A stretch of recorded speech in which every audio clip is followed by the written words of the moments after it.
아멘. 서양 미술사, 미술의 역사 가운데 17세기에 가장 유명한, 가장 손꼽히는 화가가 누구냐 한다면 아마 네덜란드의 렘블란트라는 화가를 꼽을 겁니다. 이렇게 생겼습니다. 17세기 종교개혁이 일어나고 또 그것이 이제 유럽에 자리 잡고 있는 그 시대 때에 나타난 천재 화가인데요. 그의 별명은 빛의 마술사, 빛의 화가. 빛과 어둠을 가지고 그림을 그려내는데 그 빛과 어둠의 극렬한 대조를 통해서 아주 메시지를 강하게 전달하는 그러한 화가입니다. 이분의 작품을 우리가 본 적이 있어요. 작년에 제가 돌아온 탕자의 본문을 이야기할 때 바로 이 사진을 보여드렸습니다. 기억이 나십니까? 예, 바로 이 그림이 네덜란드의 바로 렘브란트라는 그 화가가 그린 그림이에요. 자, 오늘은 그 화가가 그린 또 다른 작품 하나를 보면서 오늘 말씀을 시작하려고 하는데 제목은 세 개의 십자가입니다. 세 개의 십자가. 보통 작품들은 우리 앞에 있는 탕자의 귀향 같은 거는 이제 캔버스에다가 유화로 그림을 그린 것이지만 이 그림은요, 애칭화라고 이제 부르는데 동판, 철 동판에다가 날카로운 걸로 그림을 그리고요. 그걸 부시시키고 거기에다가 잉크를 넣어서 파나처럼 그림을 찍어내는 거예요. 그러니까 파나의 일종의 파나라고 생각하시면 되는데 동판에다가는 파나의 그림을 그린 작품 중에 하나가 이 세 개의 십자가라는 작품인데 이 그림 속에 오늘 우리가 읽은 본문을 포함한 이 누가복음 23장 전체의 내용이 다 이 한 그림에 집약되어 있는 것을 볼 수 있습니다. 자, 먼저 보세요. 이번은 이제 빛을 어둠과 빛을 강조하는데 지금 세 개의 십자가에 아주 강한 하늘로부터의 빛이 내려오고 있는 것을 봅니다. 예수님과 양옆에 있는 행악자들이죠. 자, 그런데 가만히 보면요. 이 세 십자가에 달린 모습이 다 다릅니다. 예수님이 달린 모습은 우리가 많이 보았던 장면인데 이 장면은 손을 뒤로 묶고 고개는 뒤로 젖혀 있는 모습이기도 하고요. 이 모습은 손이 마치 11자로 만세 부르듯이 저 뒤쪽으로 또 박혀있는 그런 모습이기도 하고요. 글쎄 서로 다른 이러한 모습을 통해서 어쩌면 여기에 못을 박히는 모든 세 사람은 서로 다른 이유로 십자가에 죽는다는 것을 말하고 있는지를 모르겠어요. 자, 그건 그렇고 이 십자가로 하늘에 빛이 내려오고 있는 것을 봅니다. 중심이 바로 여기에 있는 거죠. 사실 성경에 보게 되면 예수님 십자가에 달리실 때는 그때가 6시였어요. 6시는 지난주에 우리가 살펴보았지만 플러스 6을 하니까 난 12시. 그런데 예수님 십자가에 못 박히자 온 땅이 어둠에 덮였다 그랬어요. 그리고 3시간이 흐른 후 9시가 되면서 거의 임종의 자리로 갔다 그랬잖아요. 어쩌면 성경에는 어둠이라고 말했는데 오늘 이 작가는 그 어둠의 자리인 이 십자가에 환한 빛을 비춰주면서 의미를 주고 싶었겠죠. 또 하늘로부터 빛이 내려지는 이 모습을 통해서 우리는 마치 하나님께서 위에서부터 아래를 쳐다보고 계시는, 십자가를 쳐다보고 계신 듯한 느낌을 받기도 합니다. 자, 십자가 밑에 사람들을 보십시오. 많은 군상들이 있는데 십자가 바로 밑에 보면 먼저 가깝게 말을 탄 사람들이 보입니다. 누구겠어요? 로마 군인들이겠죠. 예수님 십자가에 못 박은 그 군인들입니다. 그들이 칼과 창을 들고 있는데 하나같이 뾰족뾰족 위를 향하고 있는 것 같아요. 마치 하늘을 향해 찌르는 듯한 느낌을 가지고 있죠.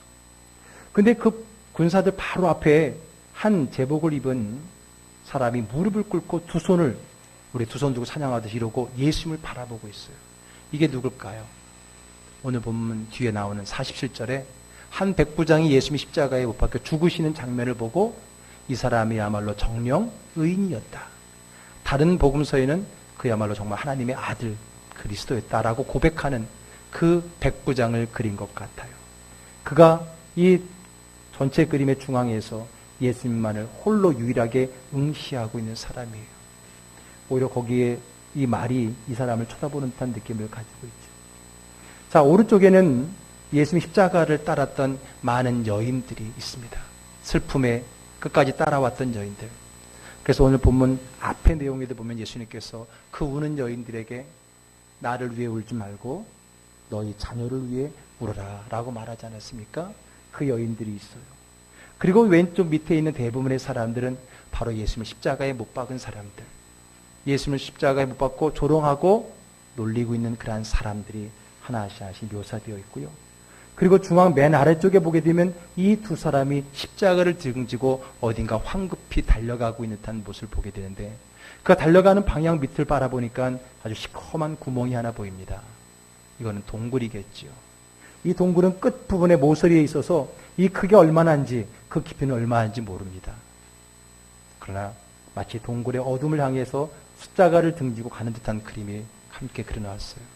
그래서 하늘로 붙여지는 이 십자가의 이 빛과 한쪽에 있는 구덩이의 깊은 어둠이 마치 서로 대조되는 듯한 그러한 내용이 오늘 이 세 개의 십자가라고 하는 렘블란트의 그림의 내용입니다. 이게 바로 오늘과 우리가 함께 나누려고 하는 이 말씀의 내용을 한 그림에 보여주고 있습니다. 자, 우리는 봄이 오는 길목인 3월에 봄이 오는 소리라는 주제로 하나님의 말씀을 듣고 있어요. 그 봄이 우리에게 찾아오신 예수님이라고 한다면 봄이 오는 소리는 그분에 대한 소식, 증거일 겁니다. 하나님의 아들이신 예수님이 이 땅에 오신 소식은 이 땅 전역에 울려 퍼졌다 그랬어요. 이스라엘 땅. 그래서 이스라엘 땅을 3등분해 갖고 저 북쪽에 갈릴리 지역, 남쪽에 유대 지역, 그리고 두 사이에 끼어 있는 소외되어진 사마리아 지역까지도 그 소식이 전해졌다 그랬어요. 그런데 그 소식은, 그 소리는 이제 이스라엘 땅 전역에만이 아니라 이제는 이스라엘을 넘어서 온 세계로 향하게 된다는 겁니다. 갈릴리 사람, 유대 사람, 사마리아 사람만이 아니라 그들이 이방인으로 생각했던 세상 모든 사람들에게로 퍼져가게 되는 거죠. 저 모니터 화면 넘겨도 될 것 같아요. 영상으로. 자, 봄은 이스라엘 땅, 이스라엘 백성에게만 찾아옵니까? 봄은 이스라엘 땅, 이스라엘 사람들에게만 필요합니까? 아니죠. 모든 나라, 모든 민족에게도 찾아오게 됩니다. 우리 인생의 봄이신 예수님은 온 세상 모든 열방에게로 찾아가신다는 거예요. 오늘 말씀은 예수님이 오신 그 소식이 이제는 이스라엘 땅을 넘어서서 온 땅과 온 민족에게 전해지는 그 출발점에 있는 거예요. 아니, 복음이 이제는 세상으로 전해지는 그 출발점이라고 그 이야기를 할 거라고 한다면은 사실 우리가 생각나는 본문이 있어요. 그게 뭐예요? 예수님이 부활하시고 승천하시기 전에 남기신 그 말.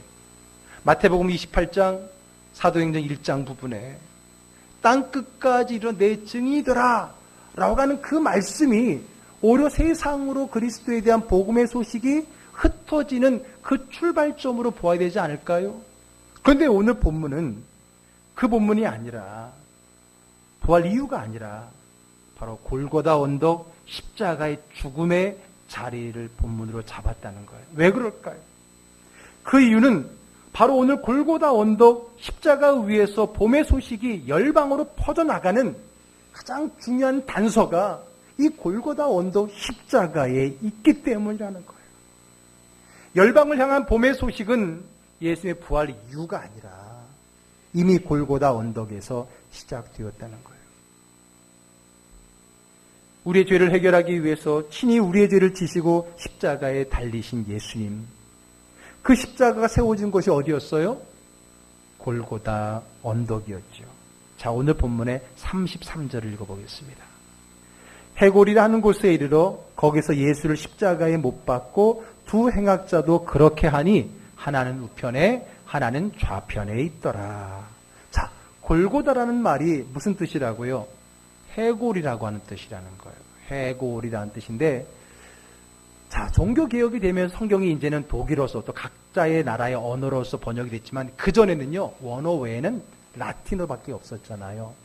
그래서 라틴어로서 이 해골이라는 뜻이 단어가 뭐냐면 칼볼입니다. 그게 우리한테는 갈볼이라고 이제 읽혀지죠.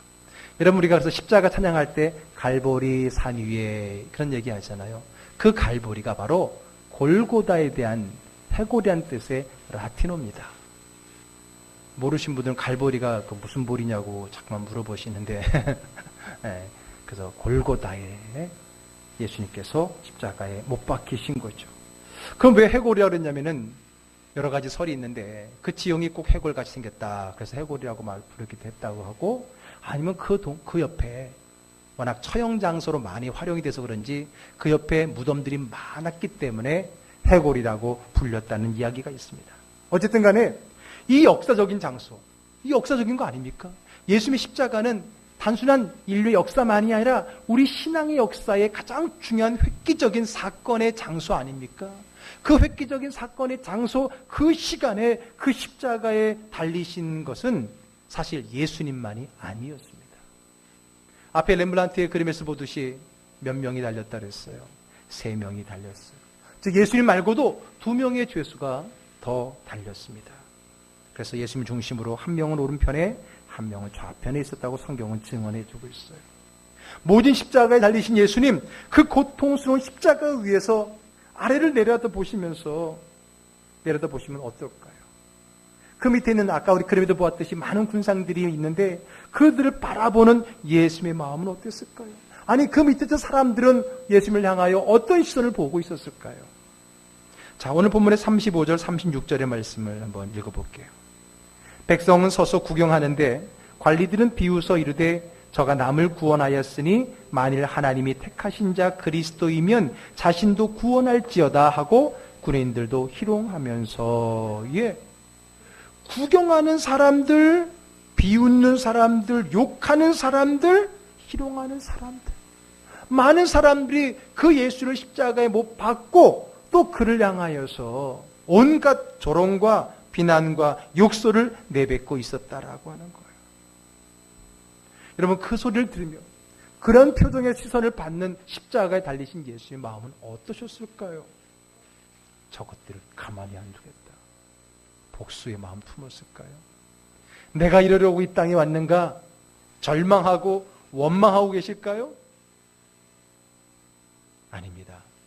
우리가 알다시피 그 십자가에 달리신 예수는 그 밑에 있는 자기를 욕하고 자기를 십자가에 못 박은 그 많은 사람들에 대해서 오직 한 가지 마음밖에 없었어요. 무슨 마음? 불쌍히 여기는 마음밖에 없었습니다. 오늘 본문이 증언하고 있어요. 34절 읽겠습니다.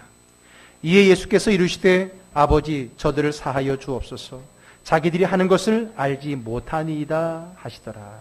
아멘. 지금 여러분 잘 들어보세요. 지금 예수님은 저들 때문에 십자가에 달리셨죠. 맞죠? 그런데 여러분 저들 때문에 십자가에 달리셨지만 또한 저들을 위해서 십자가에 달리셨어요. 맞죠? 만약에 저들 때문에만 있고 저들을 위해서가 없었더라면 분명 예수님은 그들을 향하여서 저주하고 불평하고 원망하고 분노해야 될 거예요. 왜? 저들 때문에 내가 죽는 거기 때문에. 그런데 저들 때문에 내가 십자가에 못 박혀 죽지만은 그러나 한 가지 더, 아니 더 중요한 이유가 뭐예요? 저들을 위해서 내가 십자가에 죽는다는 거예요. 위해서. 그래서 예수님은 아무런 불평도 원망도 없이 오히려 하나님께 그들을 용서해달라고 기도하고 있는 거예요. 여러분 우리 관계에서도 누구 때문에 내가 이렇게 힘든데 라고 말할 때가 있죠. 근데 그 때문에만 있더라면 일 못하죠. 속상하고 원망스럽죠. 그러나 때문에만이 아니라 위하여도 있잖아요. 흔히 가족 관계, 자녀들 관계. 내가 누구 때문에 이 고생하는데 때문에만 있다면 화가 나고 분노가 나고 애처롭지만은 그러나 거기에는 그들을 위해서 내가 기꺼이 일을 하는 위함도 있잖아요. 십자가가 그랬어요. 그래서 예수님은 저들 때문에 내가 십자가에 죽고 있지만은 무엇보다 저들을 위하여 죽고 있다라는 생각 때문에 예수님은 그들을 향하여서 욕설을, 저주를 퍼붓지 않은 거예요. 여러분 구약의 요셉이 형들 때문에 애굽의 노예가 됐잖아요. 죄수가 됐잖아요. 그런데 그들을 만났을 때에 그들이 용서해달라고 그랬을 때 내가 너를 용서하지 않을 이유가 없다라고 말하면서 뭐예요? 당신들 때문에 내가 여기 온 것도 맞지만은 당신들을 위해서 하나님이 나를 여기로 보내셨다라는 믿음의 고백이 있었던 거잖아요. 여러분 우리의 삶도 때문에만 있으면은 힘들어요. 위하여가 있기 때문에 오늘 우리가 이 고난의 십자가를 감내하는 것 아니겠습니까? 여러분, 하나님께 그러면서 그 예수님은 이제는 그들을 향하여 분노하는 것보다는, 원망하기보다는, 불평하기보다는 오히려 하나님께 그들을 용서해달라고 기도하고 있어요. 하나님께 자기를 죽이는 저들을 용서해달라고 하는 것은 뭐예요? 나는 이미 용서했다는 거예요. 그렇죠? 내가 용서했으니까 이제 하나님께 용서를 구하는 것 아니겠습니까? 그런데 여러분, 이 용서의 이야기는 십자가 밑에 있는 사람들에게만 해당될까요? 아니죠. 십자가에 함께 달린 그 사람들에게도 해당이 됩니다. 자, 십자가 위에 달린 사람들에게 해당이 되는데, 자, 예수님을 향한 욕설은 십자가 밑에서만 있었던 것이 아니에요. 같이 십자가에 달린 그 위에서도 예수님을 향한 비난과 욕설이 있었어요. 자, 39절의 말씀을 읽겠습니다. 달린 행악자 중 하나는 비방하여 이르되 내가 그리스도가 아니냐 너와 우리를 구원하라 하되. 참 안타깝습니다. 저는 이 본문을 보고 참 이 사람이 안타까워. 제가 빨간 것이라 써놨잖아요. 지금 비방하면서 얘기했다 그랬어요. 만약에 이 비방하여가 간구하여로 바뀌었다면 어떻게 했을까? 그건 참 좋았을 것 같아요. 그렇죠? 비방했다는 건 욕설을 했다는 거잖아요. 야, 네가 예수라면, 네가 메시아라면 우리를 구원해봐, 그러는 거 아니에요? 근데 비방이 간구로 바꾸면 당신이 그리스도이시라면 나를 구하소서가 될 텐데, 어쨌든 그는 밑에 있는 사람들과 똑같이 예수님을 비방하고 있습니다. 욕설을 퍼붓고 있습니다. 아니, 밑에 있는 놈들은 그렇다 치더라도 지금 너는 누구한테 욕하니? 지금 네가 있는 자리가 어디니? 네가 지금 남을 욕할 사람이니? 그러한 자리니? 누가 하는 말이에요? 바로 반대편에 있는 또 다른 행악자가 하는 말이에요. 40절 41절 말씀 읽어보겠습니다. 하나는 그 사람을 꾸짖어 이르되 내가 동일한 정죄를 받고서도 하나님을 두려워하지 아니하느냐? 우리는 우리가 행한 일에 상당한 보응을 받는 것이니 이에 당연하거니와 이 사람이 행한 것은 옳지 않은 것이 없느니라 하고. 참 대단합니다.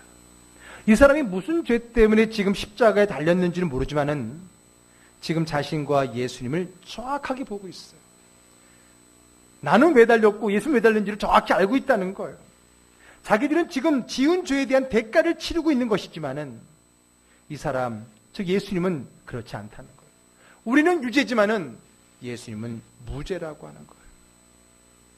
그런데 더 놀라운 것은요, 예수님이 무죄라는 것을만 안 것이 아니라 그분이 어떠한 분이라는 것 또한 알고 있는 것 같아요. 그 다음 절 읽어볼게요. 이르되 예수여 당신의 나라에 임하실 때에 나를 기억하소서 하니. 예, 당신의 나라, 예수님께 3년 동안에 계속 가르친 게 뭐예요? 하나님 나라잖아요. 하나님의 나라, 그 나라가 임할 때에 나를 기억하소서 하는 것 보니까 이 사람은 단순히 예수님이 죄가 없다는 것만 아는 게 아니라 예수님이 하신 하나님의 나라에 대해서 분명한 믿음을 갖고 있었던 것을 알 수 있습니다. 그 지식과 믿음이 언제부터 있었는지 모르지만은 지금 이 시간, 죽음을 앞둔 이 시간 그 믿음을 보이고 있는 거예요. 자, 생각해 보세요. 십자가에서 온갖 욕을 들어가면서 나의 십자가를 알아주지 못하고 욕하는 그 사람들 앞에서 그래도 그들을 용서하고 있는 그 예수님이 옆에 한 사람이 누구도 알아주지 않는 그 십자가의 길을 알고 인정해주고 고백하고 있는 모습을 볼 때에 조금이나마 예수님이 힘이 나지 않았을까요? 얼마나 감동이었겠습니까? 그래서 한마디 말도 할 수 없는 그 힘들고 고통의 시간에도 불구하고 그 사람에게 한마디 말을 던져줍니다. 43절 읽어볼게요.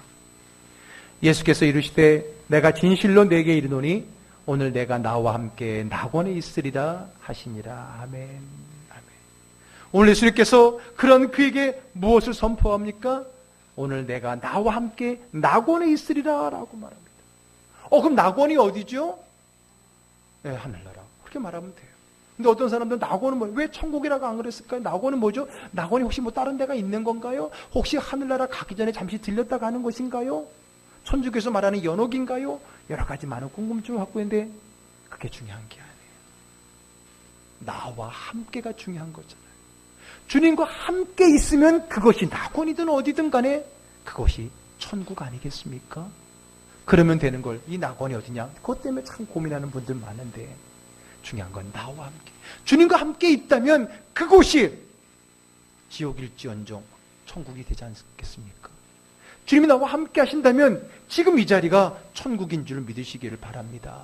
오늘 예수님께서 그에게 무엇을 선포했어요? 나와 함께 낙원, 천국에 나와 함께 있을 거라고 선포해 주고 계신다라고 하는 거예요. 근데 언제?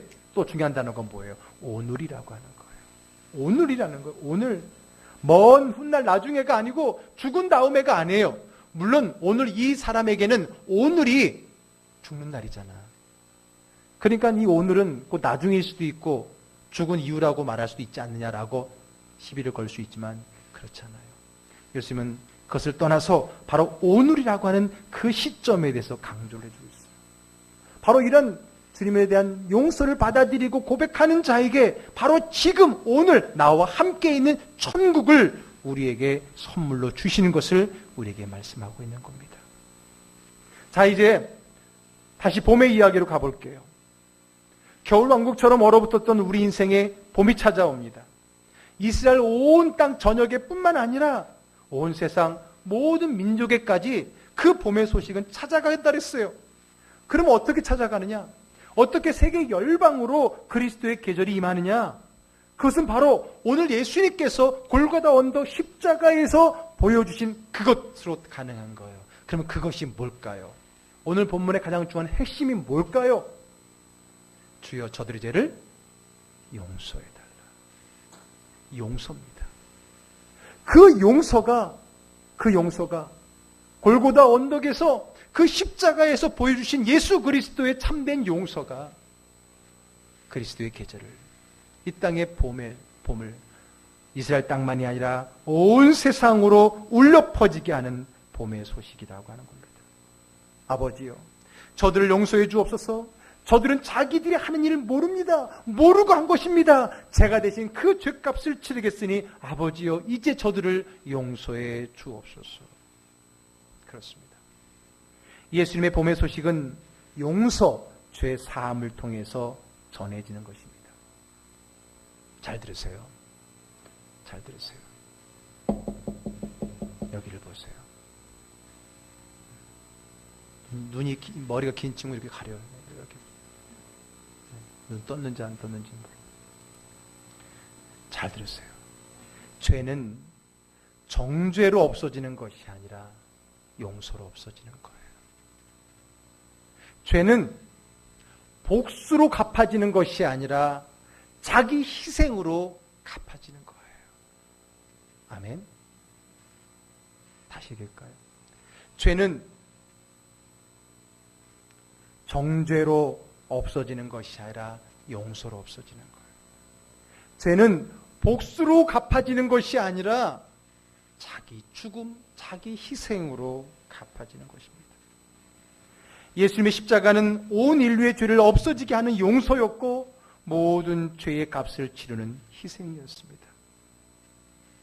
오늘은 종료주일. 예수님은 그 십자가를 지시기 위해 예루살렘으로 입성하신 것입니다. 그리고 기꺼이 용서와 희생의 십자가를 지심으로 바로 우리의 죄를 해결해 주신 것이에요. 우리 인생의 겨울의 문제가 뭐예요? 죄 아닙니까? 그 죄를 해결함으로써 우리 인생의, 우리 심령의 겨울을 보내고 새 봄을 주신 거예요. 그러므로 이 십자가가 우리 인생, 우리 영혼의 봄의 소식인 거예요. 그러나 중요한 것 한 가지가, 지난주도 말씀드렸지만은 봄이 왔음에도 불구하고 여전히 그 봄을 누리지 못하고 여전히 겨울을 사는 불쌍한 영혼들이 있다 그랬어요. 오늘 십자가가 구원의 봄인데도 그 십자가 밑에서 혹은 그 십자가에 같이 달려있는 그 위에서조차 그 봄을 누리지 못하는 사람들이 너무나 많다는 거예요. 예수님은 그게 안타까운 거예요. 그게 괘씸한 게 아니라 그게 불쌍하고 그게 안타까운 거예요. 이해되시겠어요? 나를 십자가에 죽이는 그들이 괘씸한 게 아니라 나의 십자가 용서를 받아들이지 못하고 누리지 못하는 그들이 불쌍한 거예요. 예수님은 자기를 저주하고 십자가에 못 박는 사람을 복수하고 앙심을 품고 두고 봐라 한 게 아니에요. 그러면 그럴수록 그들이 더욱더 불쌍한 거예요. 왜?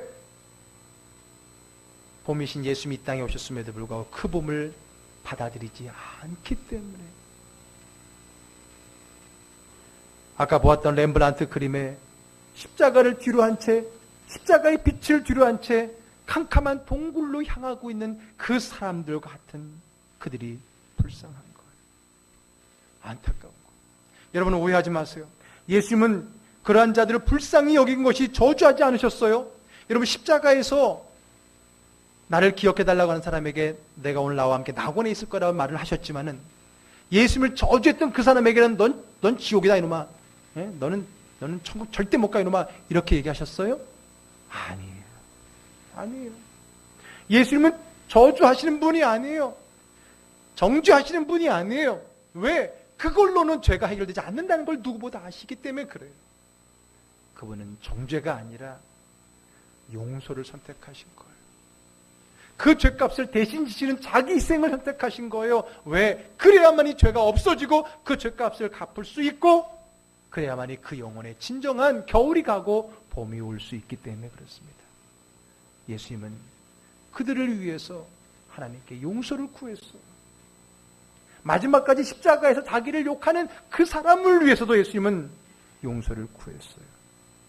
그러므로 여러분, 이제 그 용서를 받아들이는 것, 그 십자가를 받아들이는 것, 그것이 수천 년이 지난 그리고 이스라엘 정반대편을 살아가는 오늘 지금 여기에 있는 저와 여러분들이 살아가는 우리가 누려야 될 봄인 것입니다. 이사야서 55장 7절의 말씀 읽겠습니다. 악인은 그의 길을, 불의한 자는 그의 생각을 버리고 여호와께로 돌아오라. 그리하면 그가 긍휼히 여기시리라. 우리 하나님께로 돌아오라. 그가 너그럽게 용서하시리라. 아멘. 돌아오기만 하면, 받아들이기만 하면 바로 그 순간 우리는 오늘 지금 그 순간 주님과 함께 그 용서를 통해서 낙원 천국 하나님의 나라가 이르게 될 줄로 믿으시기를 바랍니다. 그래서 예수님은 그보다 6개월 앞섰던 세례 요한은 제일 먼저 무엇을 외쳤어요? 회개하라, 천국이 가까웠느니라. 오늘 죄 많은 자이지만 주님의 십자가 앞에 나왔습니다. 그러면 걱정하지 마십시오. 우리 주님께서 이미 우리를 용서하셨습니다. 아멘. 에베소서 1장 7절의 말씀 읽어볼게요. 우리는 그리스도 안에서 그의 은혜의 풍성함을 따라 그의 피로 말미암아 속량 곧 죄 사함을 받았느니라. 아멘. 그의 은혜의 풍성함을 따라 그의 피로 말미암아, 십자가로 말미암아, 희생으로 말미암아 속량 곧 죄 사함을 받았느니라. 그러므로 더 이상 인생의 영혼의 겨울을 살지 마십시오. 더 이상 여러분 내 인생은 참 추운 겨울이다라는 그 자기 착각에 빠지지 마십시오. 이제 추운 겨울이 가고 따뜻한 봄, 그리스도의 계절이 왔습니다. 더 이상 사단의 그 속임수의 거짓말에 넘어지지 마십시오. 너 아직 죄가 내 안에 많이 있어. 우리의 죄의식을 끄집어내고 그 죄로 인해서 하나님의 용서와 멀어지게 만드는 그 사탄의 괴략에 빠지지 마십시오. 죄사함의 확신을 가지고 내 힘이 아닌 주님이 주시는 새봄의 힘으로 힘차게 살아가는 저와 여러분 되기를 주의 이름으로 축복합니다. 주님 말씀하십니다. 내가 진실로 내게 이르노니 오늘 내가 나와 함께 봄에 있으리라. 봄으로 해석했어요. 낙원에 있으리라. 내가 오늘 나와 함께 봄에 있으리라. 봄을 누리리라. 아멘. 옆 사람하고 인사하겠습니다. 할렐루야, 봄이 왔습니다. 네, 봄이 왔어요? 밖에도 봄이 왔죠? 그러나 밖에만이 아니라 여러분 마음속에, 여러분 삶 속에 봄이 왔습니다. 내가 힘들고 어려운 문제가 있지만은 예수님이 그 모든 것을 대신 십자가에 용서하시고 대신 지셨으니 이제 우리는 추운 겨울이 아니라 봄입니다. 그 봄을 누리는 저와 여러분 되기를 주의 이름으로 축복합니다. 기도하겠습니다.